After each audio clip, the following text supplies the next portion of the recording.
नाज़रीन, बहरान एक ऐसा लफ्ज़ है जो आपको हर पाकिस्तानी बोलता हुआ नज़र आएगा, चाहे वो पाकिस्तान में रहता हो यानी अंदरून मुल्क रहता हो या बैरून मुल्क कहीं मुक़ीम हो। जब भी कोई बात करेगा तो वो इसी बात के ऊपर अफसोस का इजहार कर रहा होता है, दुख का इजहार कर रहा होता है कि पाकिस्तान जो है वो शदीद बहरान में है।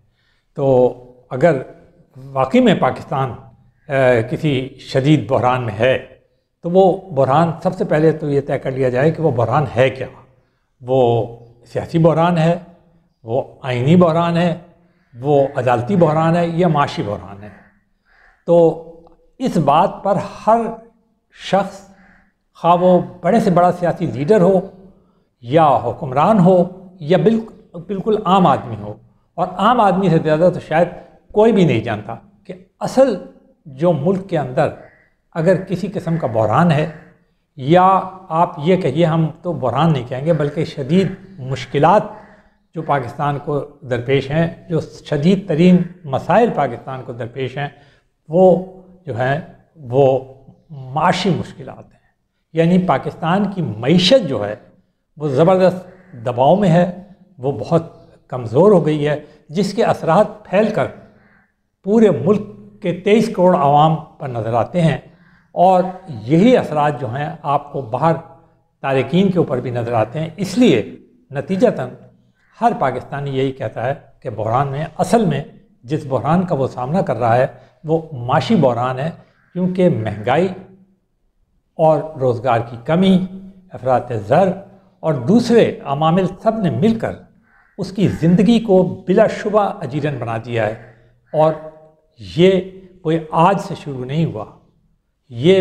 जो सिलसिला है वो अब दराज होकर कोई 6-7 सालों पर मुहित हो गया है, और इसका हम हल ढूंढने में नाकाम रहे हैं। लेकिन जब हम ये कह रहे हैं कि हम हल ढूंढने में नाकाम रहे हैं, तो इसका मतलब कोई सियासी जमात नहीं है, इसका मतलब कोई सियासी लीडर भी नहीं है, इसका मतलब करप्शन ही सिर्फ नहीं है, इसका मतलब कोई और सियासी हिमाकत भी नहीं है। इसका असल जो आप ये कहिए माखज़ है वो ये है कि जो पाकिस्तानी अवाम हैं वो इन मुश्किलात का और इन मसाइल का हल तलाश करने में नाकाम रहे हैं, और इसमें सियासी लीडर भी शामिल हैं और दानिश के लीडर भी शामिल हैं। तो पहले तो ये तय हो गया कि असल में तो माशी बहरान है जो फैला और फिर वो मुख्तलिफ़ किस्म के बहरानों में तब्दील हुआ जो कि सियासी हो। लेकिन हमारे नज़र में अब ये लगता है जैसे अब अगर आइए कि जो इस वक्त जो सूरत हाल चल रही है वो कब से शुरू हुई। ये उस वक्त से शुरू हुई जब गुज़िश्ता साल इसी अप्रैल के महीने में अदम एतमाद की तहरीक आई थी, और इमरान खान साहब की हुकूमत जो थी उसे अदम एतमाद की तहरीक के ज़रिए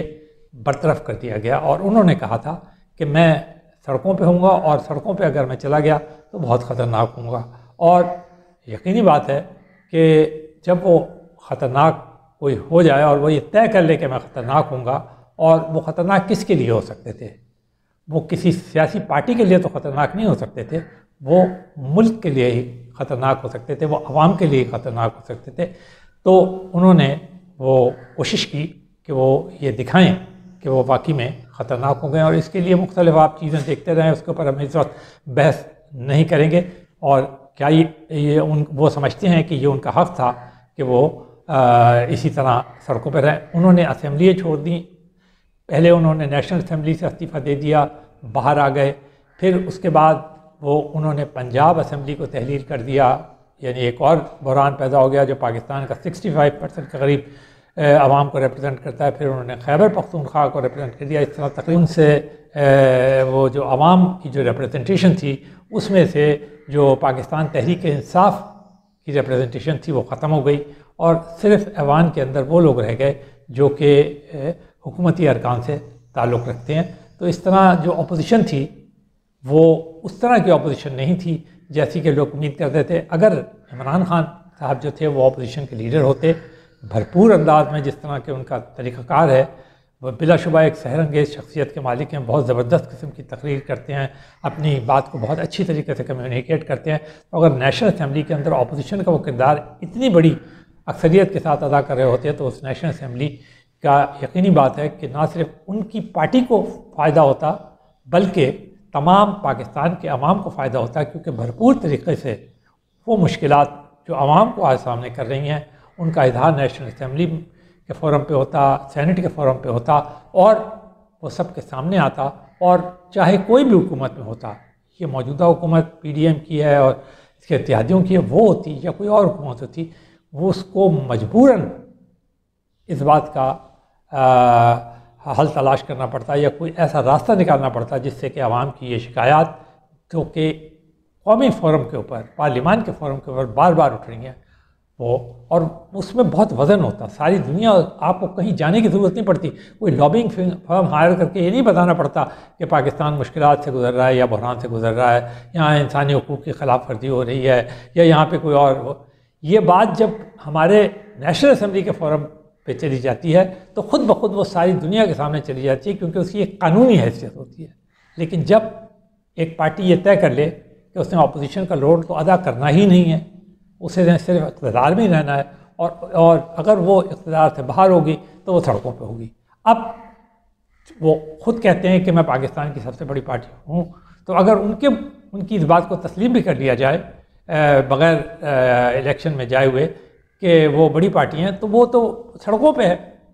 पार्लियामान तो खाली पड़ी है। तो पहली बात तो ये है कि क्या ये पार्लियामान जो है वो फ़ोरम है जहाँ पर बातचीत की जाती है या कोई और फ़ोरम है। अब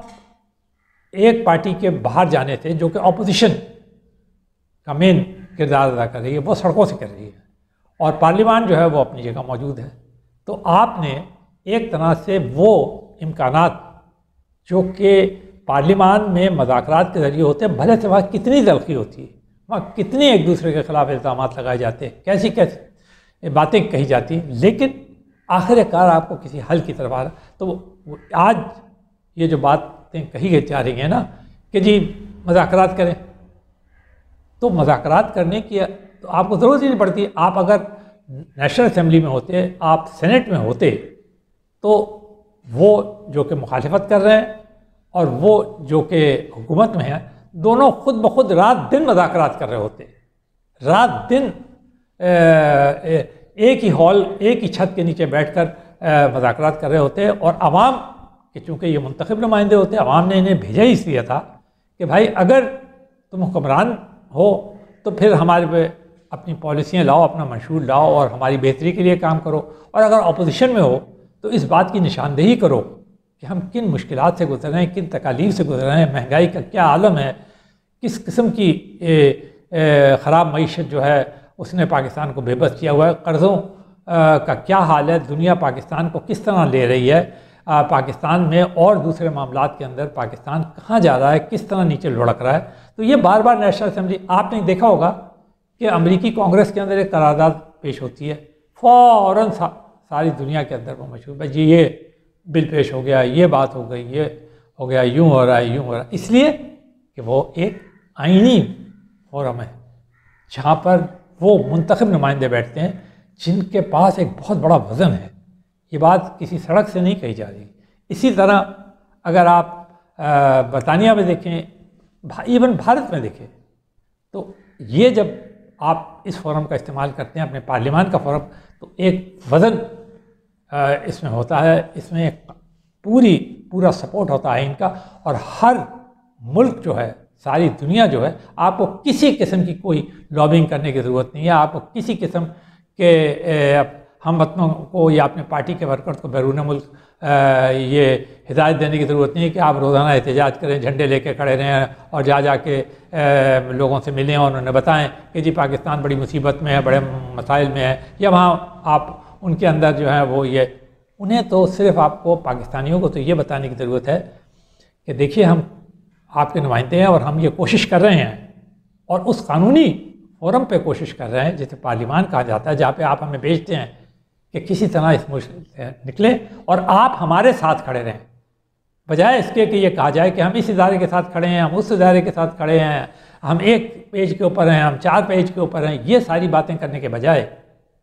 और कोई कह रहा है मैं इस इदारे को डिफेंड कर रहा हूँ, कोई कहता है मैं उस इदारे, ये सारे काम करने के बजाय इदारों से काम लेना सीखें, इदारों को अमल करने की तौफीक दें। इदारों से बाकायदा आप वो काम लें जिसकी ज़िम्मेदारी के लिए वो तनख्वाहें लेते हैं जो कि अवाम के टैक्सों पर है, और वो पाकिस्तान के बहुत ही गरीब आवाम हैं जो कि महंगाई में पिसे हुए हैं, जो कि अफरात ज़र में पिसे हुए हैं, जिनके पास रोज़गार नहीं है और जो बहुत मुश्किलात से गुज़र रहे हैं, और एक दिन नहीं हो गया, बरसों हो गए जो गुज़र रहे हैं। तो आप ये एक हल तलाश करें इसका, ये काम आपका है। अब हम आगे बढ़ते हैं कि जब हमने ये तय कर लिया कि असल फ़ोरम जहाँ पे मुज़ाकरात हो वो कोई राउंड टेबल कॉन्फ्रेंस या बाहर बैठकर मुज़ाकरात करने से इसका नतीजा कोई नहीं निकलता। आपने कई दफ़ा देखा होगा इस किस्म की राउंड टेबल कॉन्फ्रेंसेज होती हैं और अल्टीमेटली उसका एंड जो है वो मार्शल लॉज में हुआ है पाकिस्तान में, और फिर उन मार्शल लॉज को हमारी अदालतें जो है नज़रिया ज़रूरत के साथ जस्टिफाई करती रही हैं, और फिर वो जब जस्टिफिकेशन की हो जाती है तो 9 10 साल तक ये जो आमिर या डिक्टेटर्स हैं फौजी, वो हमारे पर हुक्मरानी करते रहते हैं, और फिर उन्हें हम मज़ीद एक तहरीक चला के उन्हें निकाल बाहर करते हैं, जिससे मुल्क मज़ीद फिर एक बहरान में, और फिर सिफर से हम स्टार्ट करते हैं, और फिर से तो हम बार बार सिफर से ही स्टार्ट करते हैं और फिर पहुँचते हैं। तो हम अभी दुनिया जो है वो सिफर से स्टार्ट करके अब 70-80 के ऊपर पहुंची हुई है, और हम अभी तक फिर सिफर पे ही खड़े हैं, और फिर स्टार्ट करेंगे तो पहुंचेंगे कहाँ तक, 5-10 साल बाद फिर वही 10, 15, 20 पे पहुंचे हुए होंगे। तो हमारे को ये सिलसिला हर बार सिफर से स्टार्ट करने का बिल्कुल ख़त्म कर देना चाहिए, और ये तय कर लेना चाहिए कि कोई राउंड टेबल या कोई बाहर के मुज़ाकरात या किसी इदारे के कहने के ऊपर, चाहे वो मोहतरम सुप्रीम कोर्ट और सुप्रीम कोर्ट के मोहतरम तरीन जजेज ही क्यों ना हों, उनके कहने के ऊपर हम मुज़ाकरात नहीं करेंगे, बल्कि पार्लियामान जो कि हमारी सबसे सुप्रीम बॉडी है, जिसकी कोख से आइन ने जन्म लिया है, और जिस आइन के ऊपर अमल करना हर इदारे का फ़र्ज़ है, हर शख्स का फ़र्ज़ है, तो उसी के ऊपर हम मुज़ाकरात करेंगे। वो बहुत ही मोहतरम इदारा है, हमें नाराज़गी हो सकती है उससे, हम उससे बाहर जा सकते हैं, धमकियाँ दे सकते हैं, लेकिन रहना हमें उन्हीं नशिस्तों पे चाहिए जो कि पार्लियामान की नशिस्तें हैं। दूसरी बात हम ये आपको कहना चाहते हैं कि हमारे यहाँ मुख्तलिफ जो सेगमेंट्स ऑफ द सोसाइटी हैं, वो जब ये बहरान करते हैं तो वो भी अपना किरदार हमारे नज़र में किस तरह अदा कर रहे हैं। हो सकता है आप हमसे इख्तलाफ करें, और आप इख्तलाफ करें तो आप हमें ज़रूर बताएं, हम बिल्कुल खुले दिल से देखेंगे कि वाकई में अगर हम गलत हैं तो हम इस बात का एतराफ़ करेंगे। हम किसी का वो पसंद नहीं करेंगे कि हम इसको कहें कि जी वो बहुत अच्छा लीडर है और वो जो है वो बहुत ख़राब है, और उसको वो एक बड़े मशहूर आलमी फ़लसफ़ी ने ये कहा था कि to be patriot means to be enemy of everybody else. यानी उनका कहना ये था कि क्या मुहिब्बे वतन होने का मतलब ये है कि बाकी सारी दुनिया के आप दुश्मन हो जाए। यानी इसी तरह अगर आप किसी पार्टी के वफादार हैं तो क्या इसका मतलब ये है कि आप बाकी तमाम लोग जो उस पार्टी से बाहर हैं उन तमाम के आप दुश्मन हो जाएंगे? भाई वो आपके ही हम वतन हैं, आप कैसे उनके दुश्मन हो सकते हैं? इख्तिलाफ राय है। कल आपने देखो इन पार्टियों में क्या हो रहा है, कल जो पीपल्स पार्टी में था वो आज पीटीआई में है, कल जो मुस्लिम लीग में था वो पीपल्स पार्टी में है, और जो किसी और पार्टी में था वो किसी और पार्टी में है। तो वो ये खुद लीडर जो आज आपको बड़े बड़े भाषण देते हैं और बताते हैं कि वो बड़ी ख़राब पार्टी है, उसका लीडर बड़ा वो है, उसके अंदर कीड़े निकालते रहते हैं, उसके अंदर पता नहीं क्या क्या इल्ज़ामात, वो खुद उसी जगह बैठकर उनसे टिकटें लेकर इलेक्शन लड़ते हैं और फिर जाते हैं, और फिर अगर उनसे कोई पूछता है कि आपने क्यों छोड़ा तो फिर आप वो उसके मुख्तलिफ़ किस्म के जवाब आता है। तो भाई आप क्यों इसके अंदर हिस्सा डाल रहे हैं, यानी जलती पर तेल का काम क्यों कर रहे हैं? ख़ास तौर पर मीडिया, अहले दानिश जो अपने आप को तज्ज़िया निगार, तबसरा निगार और लिखारी या राइटर्स कहते हैं, उनके ऊपर तो बहुत अहम जिम्मेदारी है, क्योंकि वो कौम का विज़न सेट करते हैं, कौम का मुस्तक़बिल सेट करते हैं। अगर मीडिया के लोग जिनमें एंकर पर्सन्स भी हैं, तबसरा निगार भी हैं, माहिरीन भी हैं और दूसरे, वो अपना प्रोफेशनलिज्म छोड़कर, किसी भी प्रोफेशनल छोड़कर और उन एथिक्स को बिल्कुल खैराबाद कहकर, यानी ज़ाब्ता इख्तियार को, और किसी एक जमात के लिए ऐसे सर जैसे कहते हैं ना जान की बाजी लगा दें,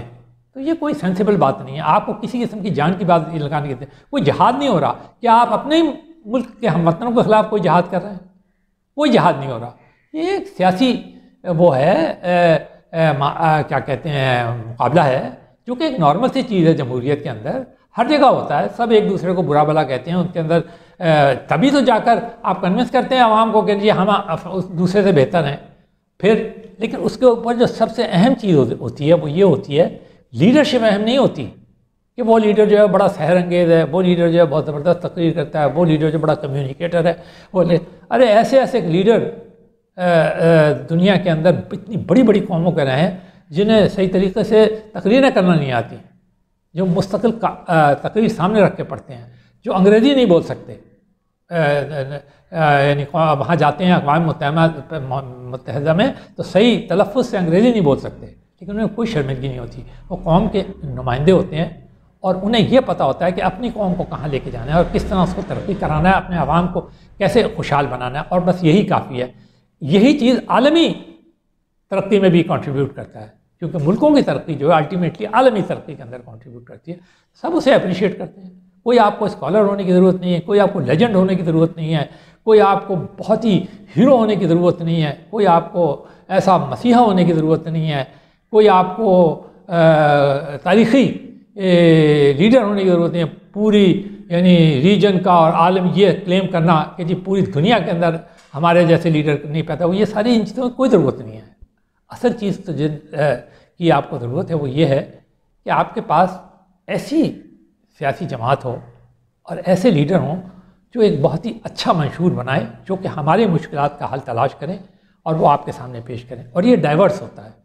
यानी एक पार्टी एक हल पेश करती है उस मुश्किल का, इस वक्त जो पाकिस्तान को दरपेश है, इसी तरह होना चाहिए। एक पार्टी अपने मंशूर के ज़रिए आपके सामने एक हल पेश करे, ये ना कहे कि नहीं जब तक कि आप इनको ख़त्म ही नहीं कर देंगे, इनको जब तक मार नहीं देंगे, जब तक इन्हें निकाल नहीं देंगे, जब तक आप इन्हें जेलों में नहीं दे या फांसी नहीं चढ़ा देंगे तब तक हल नहीं हो सकता। नहीं, कहते देखें इसका ये हल है कि ये हमारे पास मंशूर है, अगर इसके ऊपर अमल किया जाए तो मुल्क के मसाइल का हल हो जाएगा। हो सकता है ये हल 5 साल में हो जाए, हो सकता है ये हल फिर दूसरी पार्टी है वो अपना, इसी तरह सारी पार्टियां जो है वो अपने अपना मंशूर पेश करती हैं और वो हल बताती हैं आपको। किसी दानिश्वर को ये हल बताने की ज़रूरत नहीं है। अगर दानिश्वर को हल बताना है तो सियासी पार्टियों के पास जाएं और उनके मंशूर के अंदर उन चीज़ों को शामिल करें या राय अम्मा को इस तरह हमवार करें कि वो पार्टियां जो है मजबूर हो जाएं कि वो उस हल को जो है वो अपने मंशूर के अंदर शामिल करें। पाकिस्तान के अंदर क्या है, मईशत कमज़ोर है, कर्ज़ों में जकड़ी हुई कौम है, तरक्की करने की ज़रूरत है, एक्सपोर्ट करने की ज़रूरत है, इंपोर्ट को कम करने की ज़रूरत है, सादगी अपनाने की ज़रूरत है और रोज़गार के मौके मुहैया करने की ज़रूरत है और सेहत की सहूलतें और इसी तरह मयार ज़िंदगी को बुलंद करने की ज़रूरत है। ये सारी चीज़ें कौम को मोटिवेट करने की ज़रूरत है। ये मंशूर का ये कोई इतना कोई गैर मामूली चीज़ें नहीं है, कोई ऐसा रॉकेट साइंस नहीं है कि आप पेश करेंगे और दूसरे। बहुत सारे मुल्क इस वक्त माशी बहरान से गुजर रहे हैं। हमारा दोस्त तुर्की है वो गुजर रहा है, ईरान हमारे पड़ोसी है वो शदीद माशी बहरान से गुजर रहा है, और दूसरे ममालिक का ब्राज़ील था वो शदीद माशी बहरान से गुजर रहा है, जो कि ब्रिक्स का मेंबर भी, और भी मुल्क आपको मिलेंगे। किसी चाइना की इकॉनमी इतनी फास्ट जा रही थी वो अब स्लो डाउन हो के 6 से नीचे 6 के करीब पहुँच गई है। तो इंडिया जो कि बहुत शदीद बहरान में और गुर्बत के इंतहा पे था, आज दुनिया की फास्टेस्ट ग्रोइंग इकॉनमी बना हुआ है। तो फ्रांस के अंदर जो कर्ज़ों की जो वो है जो जीडीपी का 95% के करीब है। तो ये कोई ऐसी नई बात नहीं है, लेकिन जो पॉलिटिकल पार्टीज हैं वो आपके सामने अपना मंशूर पेश करके उसके अंदर वो हल पेश करती हैं और फिर आप उस मंशूर को देखते हैं और उसके मुताबिक आप वोट करते हैं और उस पार्टी को आप नुमाइंदा। अब आपका दिल चाहे तो 3/4 मेजॉरिटी दें, आपका दिल चाहे उसे सादा मेजॉरिटी दें, लेकिन जैसा आप समझते हैं मुल्क के हालात हैं उसके मुताबिक आप वोट करते हैं और पार्टियों को इक़्तिदार में लाते हैं, और यही तरीक़ा है। तो आवाम को इसी के ऊपर यानी जाना होगा, आवाम का ये रोल है। फिर जब वो मंशूर आ जाता है तो उसके अंदर ये मुतय्यन किया जाता है कि आवाम को किस तरह अपने अपने